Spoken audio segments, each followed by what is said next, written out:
ازيكم عاملين ايه؟ يا رب تكونوا بخير. تعالوا نعمل شوية جيلي بالفواكه، حاجة تحفة.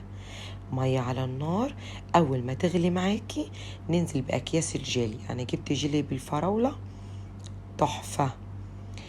انا نزلت ب4 اكياس جيلي، والكل كيس هنزل ليه معلقة سكر، معلقة سكر كبيرة.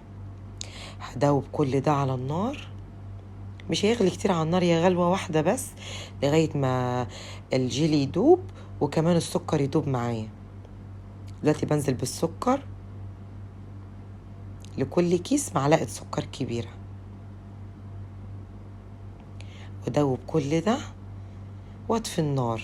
مش محتاجة النار في حاجة دلوقتي، اسيبه يهدى معايا شوية كده لغاية ما احضر معايا الكاسات والبولات اللي هحط فيها الجيلي. دلوقتي حضرت الكاسات بتاعتي، قطعت فيها تفاح وموز، وانزل بقى بالجيلي بتاعي. عايز تحطي اي فواكه عندك براحتك، اي نوع فواكه عندك تحفة بصراحة. واللون الفراولة، اللون الاحمر ده جميل قوي. هعبي كل الكوبايات كده والكاسات اللي معايا تمام قوي كده. هسيبها تهدى كده تبرد وادخلها التلاجة تقعد 3-4 ساعات. الجيلي بياخد وقت على ما يجمد معاكي. تحفة بجد تحفة. الفواكه اديت له طعم خطير،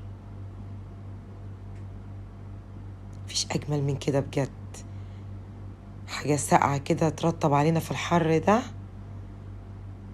ومش مكلفة.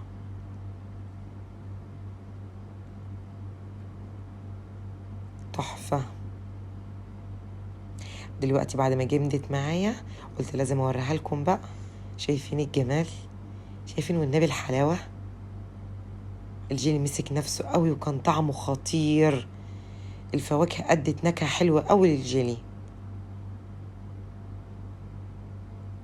شايفين الجمال؟ تحفة.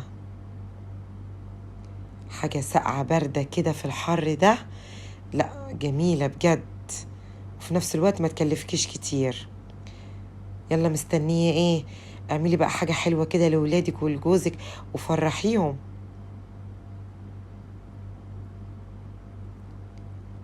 حاجة حلوة كل الولاد بيحبوها، فعلا جميلة قوي. يلا بالهنا والشفا، باي باي.